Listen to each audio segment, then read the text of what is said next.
Assalamualaikum warahmatullahi wabarakatuh. Salam sejahtera untuk kita semuanya. Om Swastiastu, Namo Buddhaya. Baik teman-teman, di video saya kali ini saya akan sedikit cerita tentang bagaimana caranya kita tetap produktif pada masa pandemi seperti saat ini dengan prinsip Kaizen.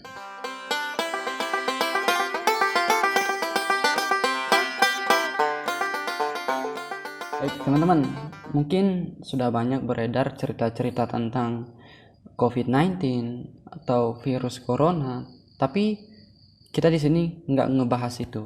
Tapi di sini kita akan membahas tentang bagaimana caranya kita tetap produktif di rumah walaupun kita dalam keadaan yang mencekam atau pandemik seperti saat ini. Baik teman-teman, sebelum itu saya tadi sudah mengatakan tentang Kaizen. Saya akan sedikit menjelaskan apa itu Kaizen. Nah, Kaizen ini terdiri dari dua kata, yaitu Kai dan Zen.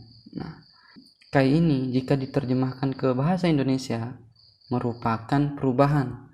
Sedangkan Zen memiliki arti yaitu baik. Jadi, Kaizen ini merupakan perubahan untuk menuju kualitas yang lebih baik. Secara spesifik, Kaizen juga bisa diartikan dengan perubahan atau perbaikan dari hal-hal kecil yang dilakukan konsisten dan berkelanjutan. Nah, sekarang kita akan kaitkan bagaimana Kaizen dan masa pandemik seperti ini kita gabungkan jadi satu untuk menghasilkan produktivitas yang lebih baik lagi. Nah, baik teman-teman. Di sisi lain memang pandemik menimbulkan sisi yang negatif. Namun kita harus mengambil sisi positifnya juga teman-teman. Dalam masa pandemik seperti ini merupakan kesempatan kita untuk mengupgrade diri kita, menjadikan diri kita tumbuh lebih besar lagi. Nah, pandemik bukanlah suatu alasan untuk kita tidak bergerak. Nah, karena itu kita harus tumbuh dan terus berkreativitas. Nah, inilah saatnya yang tepat untuk kita mengimprove diri kita dan meningkatkan skill pada diri kita. Banyak kok hal yang bisa kita lakukan di rumah. Salah satunya yaitu masak resep baru, bercocok tanam di rumah, membaca buku, nonton film, ataupun kita bisa membuka les online di rumah. Nah, contohnya saja aku nih.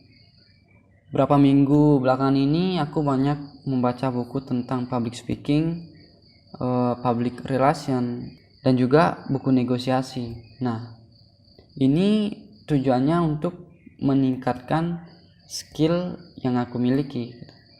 Dalam prinsip Kaizen, orang-orang Jepang itu bukan memperluas ilmu mereka, tapi memperdalam apa yang mereka ketahui. Nah, contohnya saja di Jepang, penjual jajanan itu memiliki skill yang sangat tinggi. Karena apa?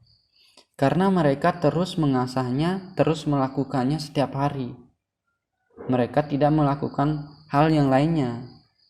Mereka hanya melakukan apa yang mereka ketahui, mereka dalami terus. Sehingga mereka benar-benar cepat dan ahli di dalam satu bidang. Bukan menjadi seseorang yang mengetahui banyak hal tapi hanya sekedar tahu. Nah, ini saatnya untuk teman-teman menemukan passion teman-teman sendiri. Contohnya, teman-teman yang senang desain dan menggeluti dunia desain, teman-teman bisa lebih dalam lagi. Sekarang teman-teman kerja di rumah bebas. Teman-teman bisa ngelakuin apapun yang berkaitan dengan desain. Contoh berikutnya, teman-teman senang main musik, senang main gitar. Nah, ini saatnya yang tepat teman-teman melatih skill gitar teman-teman. Main melodi, main bass, ataupun sebagainya. Berhentilah menjadikan masa pandemik ini sebagai alasan untuk kita tidak maju dan tumbuh. Ingat teman-teman, saat ini merupakan saat yang sangat tepat untuk kita menciptakan personal branding kita sendiri. Melalui apa? Melalui knowledge dan skill yang kita miliki saat ini.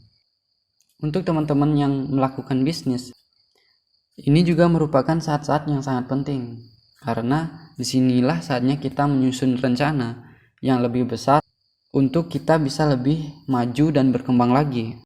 Untuk teman-teman yang belum memiliki bisnis dan ingin berbisnis, teman-teman bisa bisnis via online.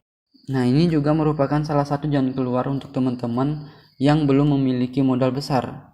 Karena bisnis online itu yang saya ketahui tidak menggunakan modal yang begitu besar, teman-teman. Saja teman-teman bisa dropship ataupun jadi reseller dan sebagainya. Walaupun situasi dan keadaan kita saat ini sedang dibunuh, tapi kita tidak boleh mati. Kita harus tetap semangat untuk berkarya dan selalu berkreativitas. Dalam prinsip Kaizen, ada 4 cara yang dilakukan agar kita terus tumbuh. Yang pertama, yaitu membuat rencana. Yang kedua, yaitu melaksanakannya. Yang ketiga, kita mengecek atau memeriksanya. Yang keempat, yaitu bertindak dan memperbaiki kesalahan yang telah kita lakukan. Jadi, untuk membuat perubahan yang baik secara terus-menerus, harus merencanakannya, kemudian melaksanakannya, memeriksanya. Dan yang keempat, yaitu bertindak dan memperbaiki segala kesalahan yang kita lakukan. Oke teman-teman, mungkin sampai di sini video saya kali ini.